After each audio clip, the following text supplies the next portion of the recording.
Entre le boulot, les trajets ou encore les imprévus à l'écurie, on finit très souvent par décaler un soin ou même l'oublier. Et bien souvent, c'est là que la culpabilité, elle arrive.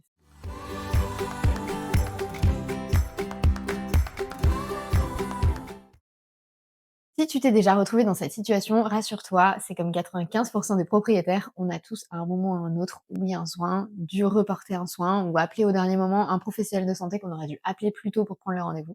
Et ne t'inquiète pas, c'est pas une question d'organisation. Et alors évidemment, il suffit qu'il y ait un petit souci de santé qui se mette par-dessus ça et que tu aies des soins à gérer, qui soient quotidiens ou hebdomadaires. Il y a un moment, ça devient la croix et la bannière pour pouvoir s'y retrouver.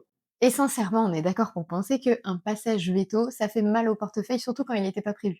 Donc autant essayer de l'anticiper et de pouvoir mettre de côté si on sait que ça va arriver, ou en tout cas essayer de prévenir les galères. Et pour ça, il y a vraiment des gestes qui sont assez simples à mettre en place. Mais le piège souvent, c'est de se dire, bon, je garde ça en tête, ou je verrai ça plus tard, ça va le faire. Ça, en réalité, ça ne marche pas. Il y a un moment, si tu veux pouvoir te dire: «OK, là, je suis organisée, je sais comment vont, intervenir les soins dans la vie de mon cheval. Comment est-ce que je vais pouvoir mettre tout ça en place?» que ce soit en hiver comme en ce moment où il y a beaucoup de petits soins à gérer ou au contraire en été ou quoi. Il va falloir un minimum d'organisation, mais surtout un process qui soit clair et qui te fasse gagner du temps. Pour te donner une idée, moi, mon cheval, c'est un cheval qui a des soucis de santé. Il est emphysémateux, donc en hiver, c'est un peu une galère. Il est aussi atteint du syndrome naviculaire, donc au niveau des pieds. J'étais toujours en train d'appeler le maréchal 2 jours avant, à lui dire mince, j'ai un souci avec le fer. Et il y a un moment, en fait, c'était plus gérable de gérer la vie pro et la vie perso avec ce cheval qui avait besoin évidemment de soins. Et il me fallait un système qui soit clair, qui me rappelle tous les éléments importants et où en fait je commence ma semaine et je sais exactement quels soins j'ai à faire. Et du coup, ce système, je l'ai cherché partout, mais je l'ai pas trouvé. Donc je me suis dit, bah, je vais le créer, tout simplement. Ça m'a pris un long moment. Je l'ai testé, retesté, affiné, mais ça y est, le système, il fonctionne. Je sais exactement ce qu'il y a à faire comme soins, lesquels sont les prioritaires. Si jamais j'ai une galère que je peux passer que 10 minutes, ok, qu'est-ce que je priorise? Je le sais aussi. Et je pense vraiment que ça, c'est quelque chose qui va te changer la vie. Donc là, aujourd'hui, j'avais envie de t'en parler dans cette vidéo. Comment est-ce que moi, je m'organise 30 minutes par mois pour réussir à gérer la totalité des soins de mon cheval et tous les rendez-vous qui vont avec. On commence déjà par la routine de base, c'est la routine annuelle. Et ça, tu vas le faire une seule fois par an. C'est un moment où vraiment tu vas te poser et tu vas réfléchir à l'année qui vient de passer et tu vas pouvoir prévoir l'année qui va se passer. Et ça, c'est vraiment la base de tout. Si tu peux pas te poser au cours de ton année pendant 30 minutes, moi, globalement, ça me prend à peu près 40 minutes maintenant parce que j'aime bien ajouter des petits détails, des choses comme ça. Tu peux t'y poser 30 minutes si voilà, tu gères le truc, tu connais bien toute ton année, ça fait un moment que tu es avec ton cheval, tu connais ses problématiques et tu peux les noter. Mais tu peux aussi tout à fait y passer plus de temps. Moi, je sais que j'ai d'autres propriétaires à qui j'ai partagé ce système qui, eux, y passaient 1 heure et demie, 2 heures dans l'année, donc c'est quand même pas énorme. Ça leur a changé la vie. Donc comme je te disais, en premier, on pose le cadre. L'idée de poser le cadre, ça va être vraiment de pouvoir créer ta routine annuelle.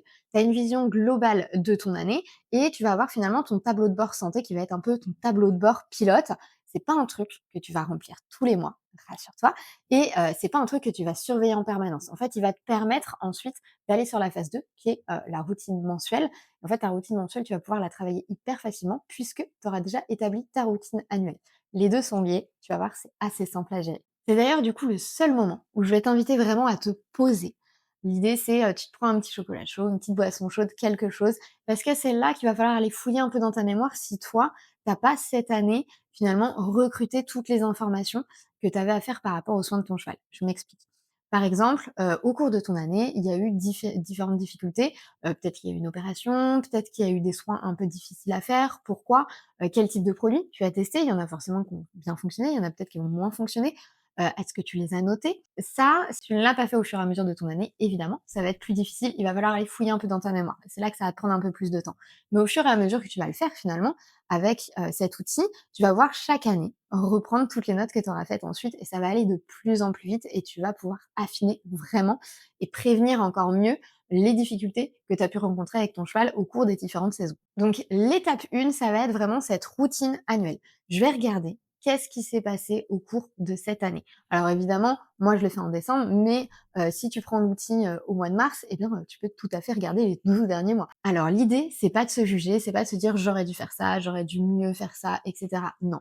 L'idée, c'est de se dire ok, j'ai fait ce que je pouvais les 12 derniers mois qui sont passés. comment est-ce que je peux améliorer les choses, comment est-ce que je peux encore mieux prévenir les choses pour pouvoir gérer la santé de mon cheval, peut-être l'améliorer en collaboration avec des pros, ou au contraire, en tout cas, la consolider et permettre de ne pas avoir trop de difficultés sur l'année qui va suivre. Et pour ça, tu vas te poser plusieurs questions. Quels soins mon cheval a réellement reçus cette année? Alors, je pense aux soins avec les professionnels, je vais penser aux soins aussi, quels sont les produits que tu as pu utiliser, ceux qui ont fonctionné, ceux qui n'ont pas fonctionné, et pouvoir justement écarter ceux qui n'ont pas fonctionné. Ensuite, lesquels sont revenus plusieurs fois. En troisième, on va avoir tous les événements marquants de cette année.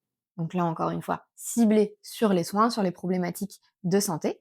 Et en dernier, est-ce qu'il y a un suivi spécifique qui est déjà mis en place, qui est encore en cours, qui a été mis en place l'année dernière? Comment ça s'est passé? Qu'est-ce qui a été fait?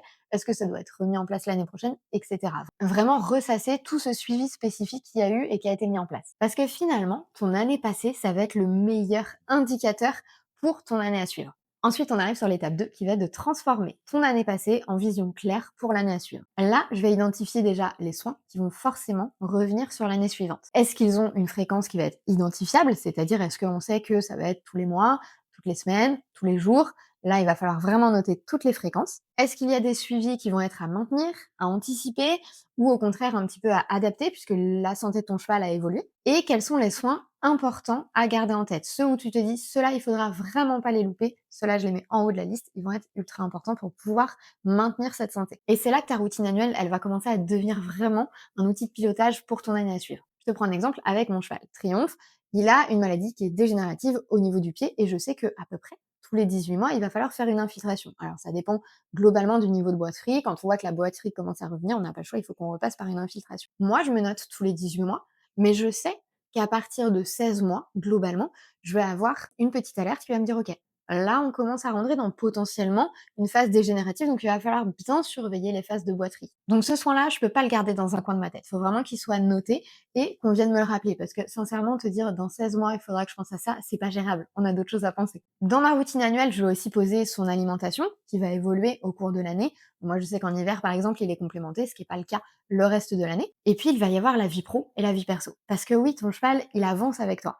Mais l'idée, c'est que tu puisses aussi aller le voir par plaisir et que ce soit pas qu'une contrainte parce que tu avais d'autres choses à gérer dans ta vie perso ou dans ta vie pro à ce moment-là. C'est pour ça que moi, dans l'outil dont je vais vous parler après, la vie quotidienne, elle a vraiment une part qui est très importante. Ton organisation, elle doit aussi s'adapter à tes absences, puisque tu vas probablement partir en vacances.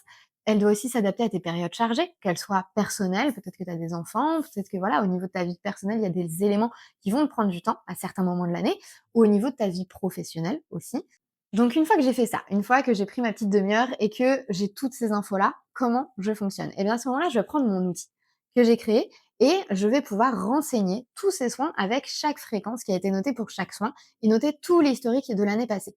Alors en l'occurrence, moi, à chaque fois qu'il y a une galère, je le note. À chaque fois qu'il y a un soin, je le note. Donc cet historique, moi, il est déjà créé. Mais si c'est la première fois que tu utilises l'outil, tu vas renoter cet historique. Tu auras à le faire une fois. C'est effectivement ce qui va prendre un peu plus de temps. Mais les années suivantes, finalement, quand tu vas réutiliser ton outil, ce sera déjà présent puisqu'à chaque fois que tu auras eu un soin à faire, à chaque fois qu'il y aura eu un événement spécifique dans la vie de ton cheval, tu l'auras noté. Et donc l'historique, tout sera déjà dans l'outil. Il va me permettre de voir venir tous les soins à venir dans le mois suivant. Donc par exemple, moi je sais que pour la maréchalerie, je vais noter la période de fréquence et automatiquement, ça va me renoter à chaque fois le prochain rendez-vous. Donc quand on arrive dans le mois dans lequel il doit voir son ferrage, à ce moment-là, ça me l'indique et j'ai pas besoin d'y penser. Ça va me permettre aussi d'anticiper les rendez-vous, puisque moi j'avais toujours tendance à oublier d'appeler les professionnels de santé et à chaque fois je me retrouvais à appeler le maréchal en me disant mince, j'ai complètement oublié de t'appeler et c'est la semaine prochaine qu'il y a le ferrage.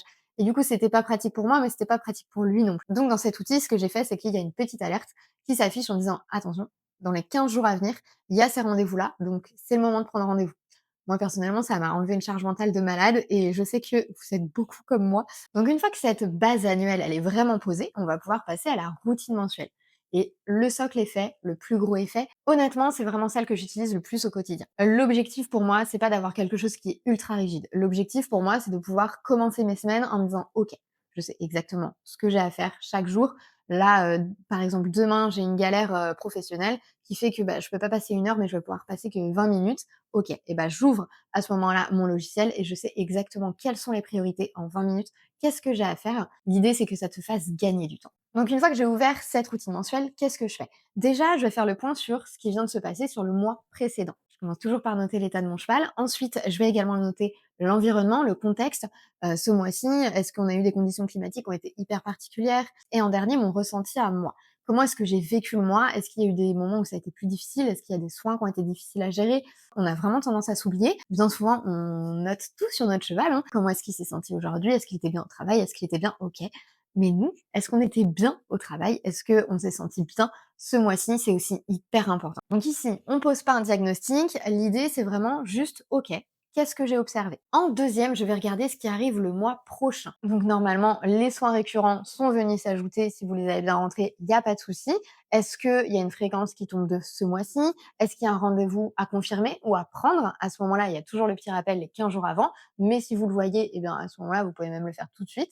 Et est-ce qu'il y a un suivi important par rapport à l'année d'avant? Je pense par exemple, moi quand j'arrive en hiver, je sais que mon cheval a tendance à faire très facilement de la pourriture de fourchette malgré les soins, c'est assez compliqué. Avec sa maladie dégénérative du pied, c'est pas étonnant. Donc à chaque fois, mon planning annuel me permet de me dire: «OK, l'année dernière à cette période-là, il a commencé la pourriture de fourchette». En troisième, je fais le lien entre ce que j'ai observé et ce que je décide de faire. Je vais par exemple me poser la question, est-ce que là, l'état de mon cheval nécessite que j'appelle un professionnel ou pas? Est-ce qu'il y a quelque chose que je peux gérer moi-même? Est-ce qu'il y a un point que je dois surveiller de plus près? Le mois dernier, je me suis dit: «Tiens, j'ai remarqué ça, je l'ai noté, est-ce que ça, je dois le surveiller de plus près?» Donc finalement, c'est d'ici que tu vas passer de l'observation à la décision pour ton mois à venir. L'idée, c'est de le faire sans stress ni précipitation, tu te poses tranquillement et ça, sincèrement, ça passe nickel. Au fur et à mesure de le faire, de toute manière, ça va de plus en plus vite. Ensuite, en quatrième, tu vas ajuster ou ajouter ce qui est nécessaire. Donc, s'il y a un professionnel qui doit intervenir, et bien à ce moment-là, faut penser à le contacter, faut penser à ajouter dans le suivi la date de sa venue. Tu verras aussi qu'il y a vraiment un espace document important, par exemple une facture, un compte rendu. Tu peux tout intégrer. Et en cinquième, je vérifie toujours rapidement la partie alimentation. Donc, je vais toujours jeter un coup d'œil. Je me demande toujours, est-ce qu'il y a un changement à prévoir le mois prochain au niveau de la lime? Est-ce qu'il y a une transition? Est-ce qu'il y a une complémentation à faire qui est nécessaire? Est-ce que j'ai un achat à anticiper pour pas être prise de court ou quoi? Avec cette routine, je sais exactement ce qui doit arriver au cours de l'année et même plus particulièrement au cours du mois prochain. Je sais qui je dois appeler ou non et quand le faire. Je sais ce que je dois faire moi-même. S'il y a des soins à faire moi-même, et ben à ce moment-là, tout est noté. Et je sais également comment mon mois il va s'organiser concrètement. Si j'ai beaucoup moins de soins à gérer avec mon cheval, je sais que je peux avoir des objectifs de travail. Il y a moins de soins à faire, je vais avoir un peu plus de temps quand je vais passer. Si jamais tu es intéressé par cet outil, qu'est-ce que ça va changer pour toi? L'idée, c'est que ça change vraiment ton quotidien ou du moins ta charge mentale, que tu puisses passer moins de temps à te dire, OK, il faut que je pense à ça, il faut que je fasse ça, et puis en même temps, j'y ai pas pensé, donc je culpabilise, je suis pas une bonne propriétaire, etc. On est tous pareils, on finit tous par penser comme ça, et en fait, ça épuise. Tu auras des repères par rapport à ton année précédente, par rapport à ce qui s'est passé. Tu vas pouvoir plus facilement noter. T'as pas besoin d'ouvrir ton carnet, d'aller choisir la date. Non, il y aura des raccourcis, noter le soin en cours, rajouter un rendez-vous, et tu vas pouvoir prendre des décisions plus calmes, plus justes, sans paniquer dès qu'il y a une galère. Donc résultat, l'objectif, c'est d'avoir moins de stress, moins de culpabilité et moins d'urgence. Tu seras posée, tu seras confiante et ton cheval, il va le ressentir aussi. Finalement, si je devais résumer cette vidéo en une seule phrase, ce serait bien gérer la santé de son cheval.